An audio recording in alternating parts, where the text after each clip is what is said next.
It just screams of what the Forces is about, doesn't it? It really does. Ken Mathers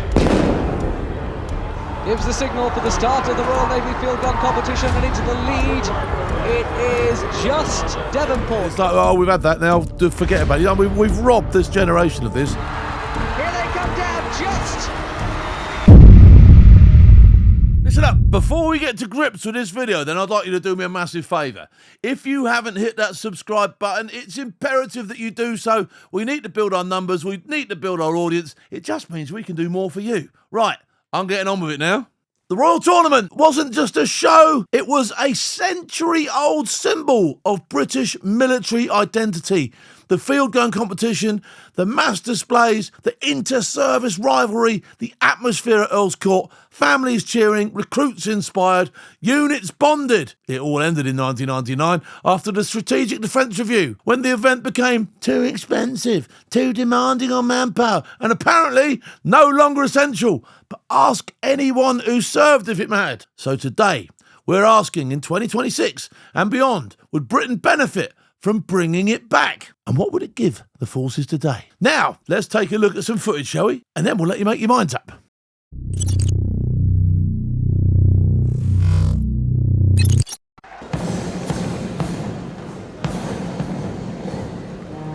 And now to the action of the audience. Yeah, this is the way. It's the annual Royal Navy field gun competition between the Fleet Air Arm, Portsmouth and Hey, I'm excited already, and I've only watched 2 seconds of it. Devonport.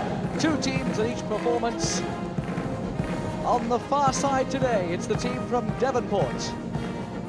And close to the camera, it's the Fleet Air Arm. Maximum points they got in 1966, the greatest amount of points ever.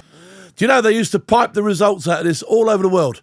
As soon as they'd run, as soon as it was finished, as soon as the result was in, no matter what level of the competition, it went round the world straight away. That's how much it meant. It was a huge deal. You'd have messes in aircraft carriers like that, listening in. Well, how's it gone? How's it gone? You know what I mean? In this competition, 32. And Devonport had the best aggregate time. There's the course they're going to compete over with those massive field guns. 3 runs, the run out, the run back, and the run home. We'll go through those individually as they prepare. Here we go. And this is nails. In the day, this was nails as well. Do you know what I mean? People's fingers coming off. People with stitches in their heads. You know what I mean? It was proper. Themselves for the run out. You go, hear the crowd get whipped up. You can hear them in the background. The crowd love this. This was like full. Absolutely full, that place would have been. I've done it a couple of times. Full.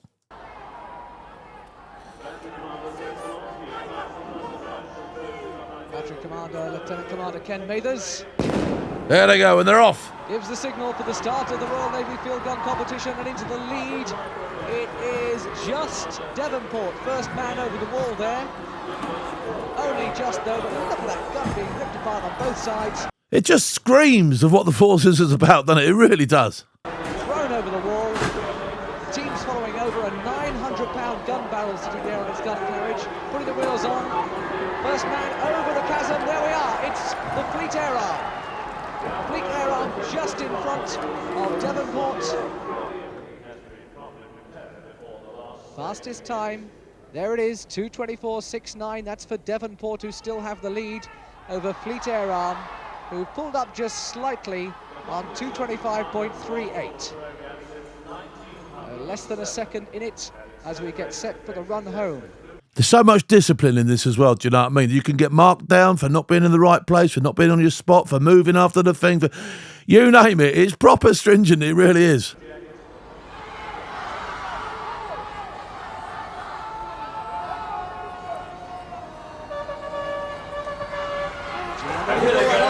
There we go. Lift and launch, that's the cry.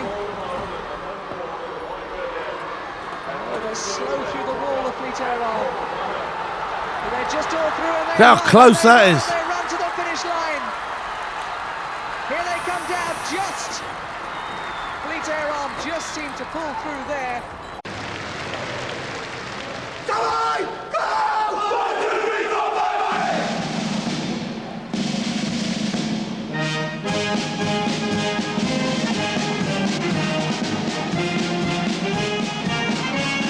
Yeah, I just absolutely love it. I could watch it all day. I really could.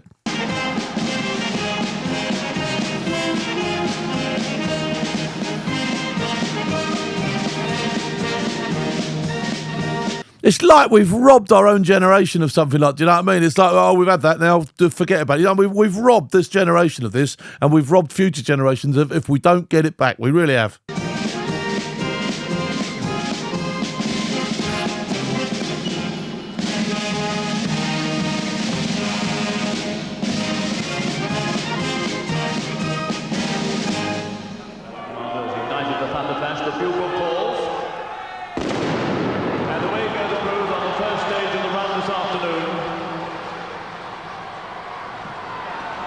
Down at the wide road end, everything, men, the gun barrels, you see one of the barrels crossing on the Portsmouth side of the arena at the moment, the gun barrels weigh more than 900 pounds each.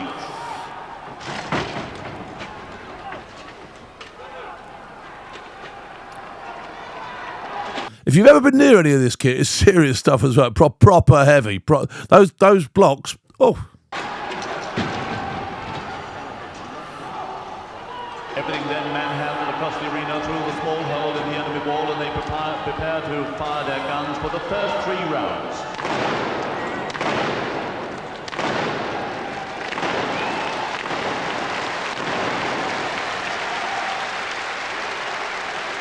The race in 3 parts shows Devonport in the lead on the first stage, the run out. Right, this was last year. I was lucky enough to get an invite down, and I went to see what was going on. Absolutely phenomenal. But for all this stuff that's going on here now, nobody's seeing it. This is the first time anybody outside of there would have seen it, other than on my social media, probably. Do you know what I mean? So the people it was targeted at, really, from that Royal Tournament, was the young people, the next generation, to inspire, motivate, and get them through the door. They don't get it anymore. Do you know what I mean? They have a families day down. Their families see it, and a few people from the pub. But nobody is... we could get this out to millions of people. Millions of people would see it. Do you know what I mean?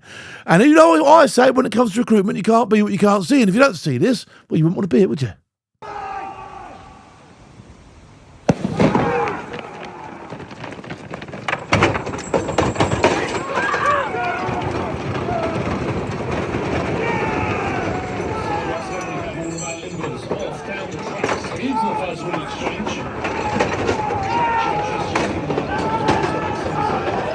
That's the Royal Artillery there in the red.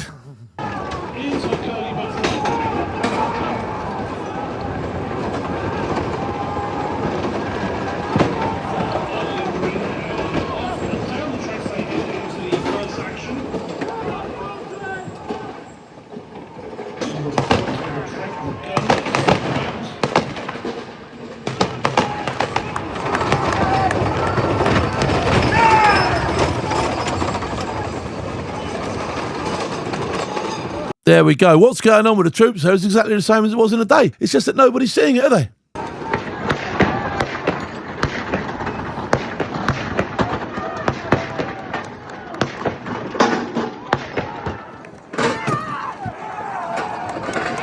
There they go. Absolutely phenomenal day out. It really was. And, I'd count myself as lucky and a privilege to have seen that now. Whereas, really, I think it's a nation's right to see this stuff. It really is. It should be out there. It should be for everybody. And the good that it does is immeasurable. It really is. Right, we've seen the footage, and it's good, isn't it? All right. So, here's what we think. The Royal Tournament was the longest running military show in the world. 1880 to 1999. 120 years of graft, grit and tradition. Wiped out in a single decision. And while the papers want to focus on budgets, manpower and changing priorities, they're missing the point. This wasn't some dusty old parade. This was Britain's military culture on full blast. Raw and unapologetic. Let's talk about the field gun competition, the crown jewel of the whole thing. 18-man crews hauling half-ton guns, sprinting, climbing, building, breaking down, rebuilding again, precision engineering under stress. You couldn't blag your way through it, you really couldn't. You had to be fit, you had to be switched on, disciplined, and absolutely on the same wavelengths as the bloke next to you. It wasn't entertainment. It was a test of whether you were worth your salt. And the crowd felt that energy. That's why Earls Court was packed out year after year. When the 1998 Strategic Defence Review pulled the plug, the reason given was cost and pressure on resources. Fair enough. Budgets were tight, deployments were heavy, everything was shifting. But something was lost, and no one has replaced it. Not in scale, not in spirit, not in the way it pulled the forces and the public together. Today, the only thing that still survives is the HMS Collingwood field gun. And listen, it's brilliant. Proper competition, brutal, unforgiving. Everything the old school run should be. But it's not the Royal Tournament, is it? It's not the inter-service showdown. It's not the national event that made kids want to join, that gave units a reason to train harder, that gave veterans a sense of pride, and that showed the public what the forces are actually made of. And that brings us to the big question, don't it? Should we campaign to bring it back? Let me lay it out clearly. Number 1, morale. A national competition will inject energy straight into the bloodstream. Pride, camaraderie, purpose, all things we're going to need. Number 2, recruitment. This inspired thousands. Kids watched the field gun runs and said, I want to be like them. Imagine the social media and the reach you'd have today. Tradition and identity, teamwork, physical resilience, trust, mental toughness. The field gun had the lot in spades. Public engagement, number 4, all right? Events like the Royal Tournament did more for public understanding in one weekend than any press release could do in a whole year. Number 5, cross-service cooperation. Bring back Army, Navy, RAF and Marines into one arena and watch them raise each other's game. Are there challenges? Money, logistics, injury risks, time. But none of these are reasons to ignore it.